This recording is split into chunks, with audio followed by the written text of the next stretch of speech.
YCP ప్రభుత్వంలో జగన్మోహన్ రెడ్డి రైతుల ఆస్తిని తన ఆస్తిగా భావించి పాస్ పుస్తకాలపై తన ఫోటోను ముద్రించి ఇచ్చిన పరిస్థితి. దీంతో రైతులకు బ్యాంకర్లు కనీసం ఆ పాస్ పుస్తకాలపై లోన్ కూడా ఇవ్వలేని పరిస్థితికి దిగజారిందని మంత్రాలయం టీడీపీ ఇన్ఛార్జి ఎన్ రాఘవేంద్రారెడ్డి అన్నారు. కర్నూలు జిల్లా కోసిగి మండలం పల్లెపాడు గ్రామంలో తహసీల్దార్ వేణుగోపాల్, సర్పంచ్ పైంటి రాజేంద్ర నాయుడు, టీడీపీ మండల కన్వీనర్ పల్లిపాడు రామిరెడ్డి, ముత్తురెడ్డి ఆధ్వర్యంలో నూతన పాస్బుక్ పుస్తకాల పంపిణీ కార్యక్రమానికి ముఖ్య అతిథిగా మంత్రాలయం టీడీపీ ఇన్ఛార్జ్ ఎన్ రాఘవేంద్రారెడ్డి హాజరయ్యారు. ఈ సందర్భంగా ఆయన మాట్లాడుతూ కూటమి ప్రభుత్వం అధికారంలోకి వచ్చిన వెంటనే ల్యాండ్ టైటిల్ యాక్ట్ రద్దు చేసిందని వారు గుర్తు చేశారు. రైతులకు రాజముద్రతో కూడిన పాస్ పుస్తకాలు పంపిణీ చేసి కూటమి ప్రభుత్వం రైతులకు విముక్తి కలిగించిందని వారన్నారు. ఈ కార్యక్రమంలో Mantralayam Janasena in charge Lakshmana, SI Ramesh Reddy, chairman, market yard committee chairman Narsareddy, senior నాయకులు వక్రాని వెంకటేష్, హోలగుంద, కోసిగయ్య తదితరులు పాల్గొన్నారు. ప్రత్యేకంగా రైతుల కోసమే ఎన్నో రకాలుగా మేలు చేసే కార్యక్రమాలు చేపట్టడం జరిగింది. ఫస్ట్ ల్యాండ్ టైటిలింగ్ యాక్ట్ అని ఒకటి తీసుకొచ్చాడు గత ప్రభుత్వంలో జగన్మోహన్ రెడ్డి గారు. ఆ ల్యాండ్ టైటిల్ యాక్ట్ అంటే మన పత్రాలు కూడా మన పొలం పత్రాలు కూడా మన దగ్గర లేనటువంటి పరిస్థితి. అంటే రిజిస్ట్రేషన్ ఆఫీస్లోనే మీ యొక్క భూ పత్రాలన్నీ కూడా అక్కడే ఉంటాయి, మీరు వెళ్ళి అక్కడ చూసుకోవచ్చు అని చెప్పిన పాపం ఆ రోజు. అది మన ముఖ్యమంత్రి గారు తెలుగుదేశం కూటమి ప్రభుత్వం వచ్చిన తర్వాత ఇమ్మీడియట్గా మొట్టమొదటి సంతకం కూడా చేసి రైతులకు విముక్తి కలిగించిన ఘనత కూడా మన కూటమి ప్రభుత్వం, మన ముఖ్యమంత్రి చంద్రబాబు నాయుడు గారు అని చెప్పి తెలియజేసుకుంటున్నాం. అదేవిధంగా రైతులకు ఏదైతే మాట ఇచ్చాడో అదే మాట ప్రకారంగా ప్రతి సంవత్సరం 20,000 రూపాయలు కూడా మీకు ఇస్తానని చెప్పాడు. ఇన్ని కష్టాలు ఉన్నప్పటికీ రైతులకు ఏదైతే మాట ఇచ్చాడో ఆ మాట ప్రకారంగానే 2 సార్లు అకౌంట్లో కూడా వేయడం జరిగింది. అదేవిధంగా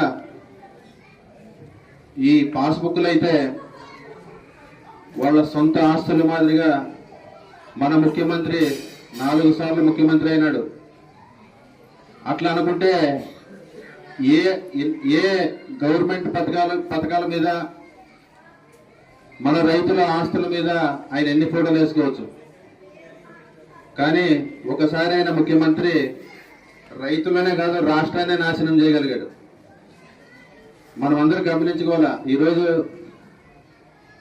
నిజంగా చెప్పాలంటే రైతుల విముక్తి ఆంధ్రప్రదేశ్ అని చెప్పుకోవచ్చు. మన ఆంధ్రప్రదేశ్ రైతులు ఈ పల్లిపాడు వేదికగా నియోజకవర్గంలో కానీ ఉన్న రైతులందరికీ ముఖ్యంగా తెలియజేసేది ఏంటంటే, మనమందరం ఒక రైతులం.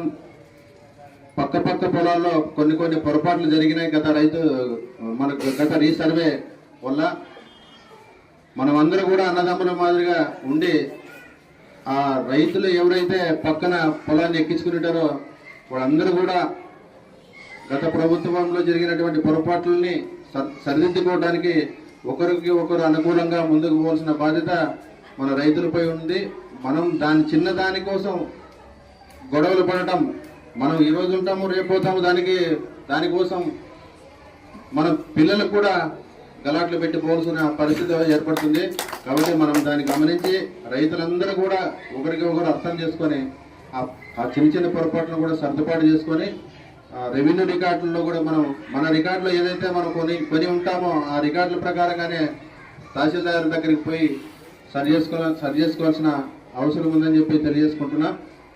నష్టపోయిన ఉల్లి రైతులందరికీ కూడా ఈరోజు మన నియోజకవర్గానికి 7,94,35,071 రూపాయి రావడం జరిగింది. అదేవిధంగా ఎక్కువ శాతం కూడా మన కోసిగి మండలానికి 3,80,90,000 చిల్లర మన ఒక్క కోసిగి మండలానికి రావడం జరిగింది. అదే 23 లక్షలేమో కవితాల మండలానికి,